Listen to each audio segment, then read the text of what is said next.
Now that you got the 12-bar progression under your belt, we need to add some very important ingredients to it. And those are the turnaround, which is the transition between choruses of a blues song, and the ending. How do you get out of the thing, you know, when it's all over? So far, we've just been kind of stopping, right? We haven't been ending, we just stopped. And when we go from one 12-bar progression to another one, we just roll right on through. When you listen to 12-bar blues songs, there's almost always an identifiable transition, a sort of a musical figure that everybody in the band plays together, each in their own way. Now, what guitar players do is a couple of chord moves with a specific rhythm that I'm going to show you. Now, first of all, the turnaround. What is the turnaround? Well, that's the term that we use for the last 2 bars of the 12-bar progression. So we're thinking of the 12 bars being 3 sets of 4 bars each, right? You've got the first line of lyrics, the answer, you repeat that, you answer it, you go to the 5 chord, that's the 3rd line, and then you answer that, and then you start the whole thing all over again. So when you get to the very end, after the 3rd line, and you're doing your final answer before you start the next verse of the blues, you play this little pattern, which is basically like a universal rhythm that everybody learns to play. And I'm going to show it to you right now. Taking it out of context, here's the 5 chord. This is the 3rd line of the 12 bar. I'm going to play the 5 chord, and then I'm going to show you the rhythm pattern that I'm going to throw in there in the key of A. So I've got 5, and here's the turnaround. 1, 2, 3, 4, 1. Now I'm at the top of the next chorus. And by the way, when we talk about blues arrangements, the term verse and chorus are used sort of interchangeably. Blues doesn't have usually a bridge and a chorus and a verse like different parts like pop songs. It's 12 bars all the way through from beginning to end. And typically those are referred to as choruses. Okay, so I'm going from the first chorus to the second chorus via the turnaround. What is the turnaround exactly? Well, you saw I used a couple of chords in there and I used a certain rhythm at the same time. So taking the last 2 bars, specifically I've got the A, 3, 4, and 1. And then I use a new chord and I combine that with a special rhythm. First I'll show you the chord. We know how to play an E7 chord up there, or we can play it down here. Here's a new voicing, a new arrangement of those same notes. Instead of playing a bar chord at the 7th fret for E, I'm going to use my 3rd finger on the 5th string at the 7th fret, my 2nd finger on the 4th string, my 4th finger on the 3rd string there, and my 1st finger on the 2nd string. Now the arrangement of notes there, if you break it down musically, I'm playing the root, that's E, of course, the 3rd degree of E, everything is based on the major scale, well that's what, G sharp, the 7th, that's D, and then I play the E again on top. So that has the same notes in it as the other E that I played, which has the root, the 5th, the 7th, and then the 3rd again, right? Now, the idea of voicings is that the chord has a certain structure. This is true of all chords, all styles of music. If it's an E chord, it has a certain structure, a root, a 3rd, and a 5th, and in this case, a 7th.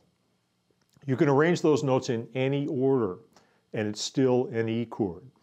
So we will see some chords later on where you don't even have E in the bass, and we still call it an E chord, because the tonality is based on E, even if the voicing is not built from E, okay? That'll become clear when you hear it in context, but that's how we're playing now, 3 different ways of playing an E chord, and they're all the same, but they're all different. That's the voicings. All right, so there's my new version of E, and in front of that, I played the chord a half step up, which was F, exactly the same voicing, and resolve. Now, what makes it hang together in the context of the 12 bar is the rhythm, the timing, in other words, and it's like this: 1, 2, 3, 4, 1, 2, and then we start the next chorus. So it's 1, 2, 3, 4, 1, 2, and. The 2 and is where the half step move occurs, F to E, or thinking of it in number terms, flat 6 to 5, or just a half step into 5. Now you can also come up from below, believe it or not. Or even, right? You can extend that idea to include more chords and, you know, make the rhythm fancy and all that, but 9 times out of 10, it's just that, okay? Now, play along with me and we'll see just how this feels under your fingers. First, it's the chord. The chord might take a second just to master the fingering, get your hands wrapped around that quick. But I'll show you how it fits in and then you can practice the rest. So we're gonna play 1 bar of A and then play the turnaround. Here we go. 1, 2, 3, 4, 1.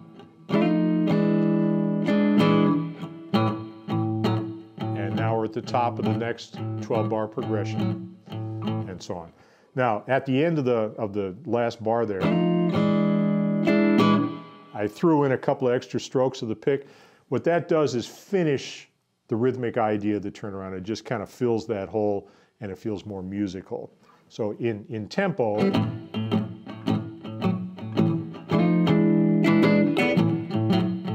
it sort of keeps things moving all the way through the turnaround. Now, if I'm in another key where the root of the 1 chord is on the 5th string, like D, play my 12 bar, and I get up to the 5 chord. Now I'm going to play my turnaround, and back to the 1. I'm going to play the turnaround in D. 2, 3, 4, 1.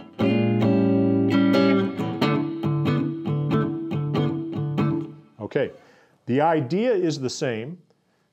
In musical terms, I just did the same thing, but I did it in a different key and I used a different chord voicing. In this case, I'm in the key of D. I know that my 5 chord is A. I know that the turnaround is a half step into the 5. All right, so I just have to figure out how to play that A chord there. Now I could use that big bar chord that we already know, but in musical terms, you don't hear blues guys do that. So I'm going to show you a chord that's more real, different version of the same chord. And so I take the A7 chord, and I'm actually stripping it down. Instead of playing all 6 strings, I'm going to play the 6th string itself, the 4th string, the 3rd string, and the 2nd string. Just those 4 strings, each with its own finger. You'll see the fingerings and all that stuff supplied in the backup materials. And then I'm going to do my half step. So in the key of D, the turnaround sounds like this. Last 2 bars from D.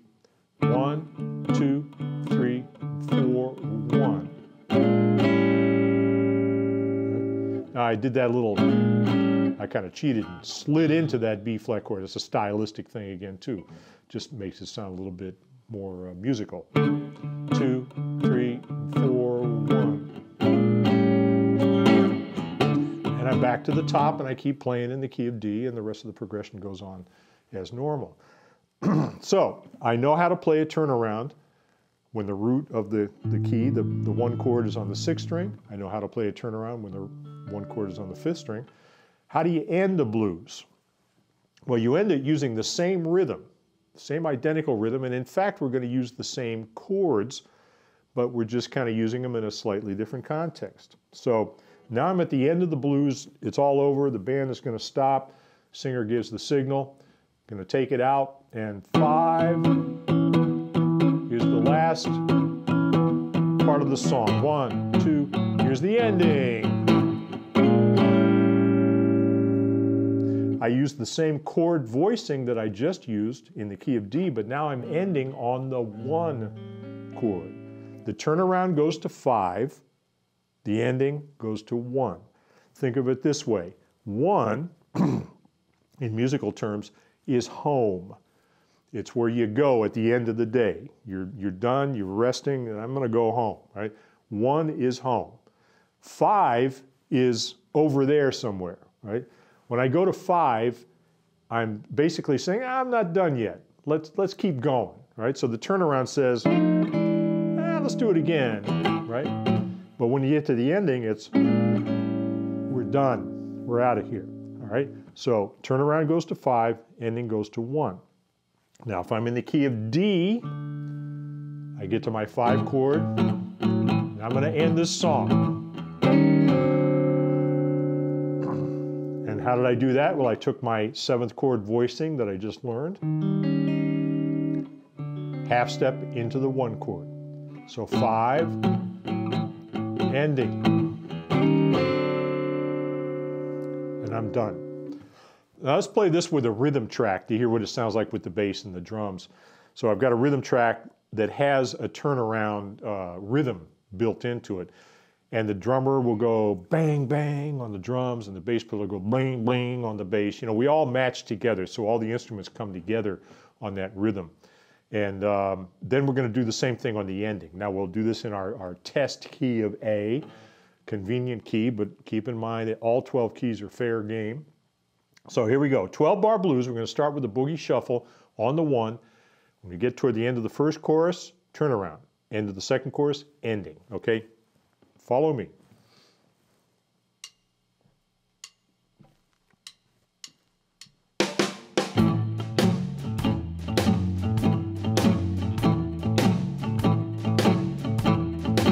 Comes the 4 chord.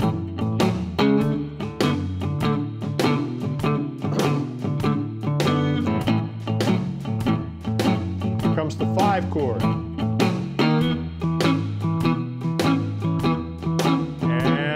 The turnaround.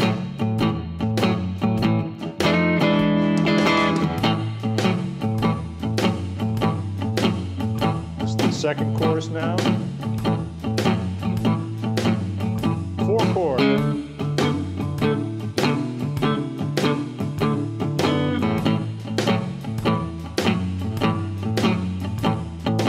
Now we're going to bring this thing home and end it. Here we go. Ending, coming right up. Oh yeah.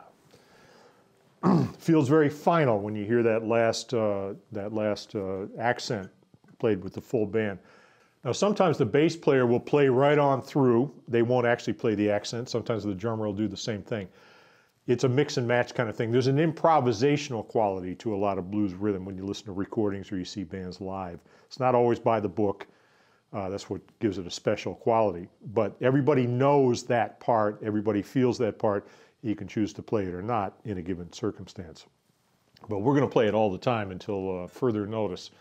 Okay, so now you know how to play the turnaround and the ending in any key, right? If we do the same thing in the key of D or the key of E, for example, here's my 1 chord, 5, and here comes, sorry. Here's my 5 chord. Now I'm going to play my turnaround in E. Half step into the 5 chord. Right? Start the next chorus. Right? I'm going to play my ending in the key of E. 5.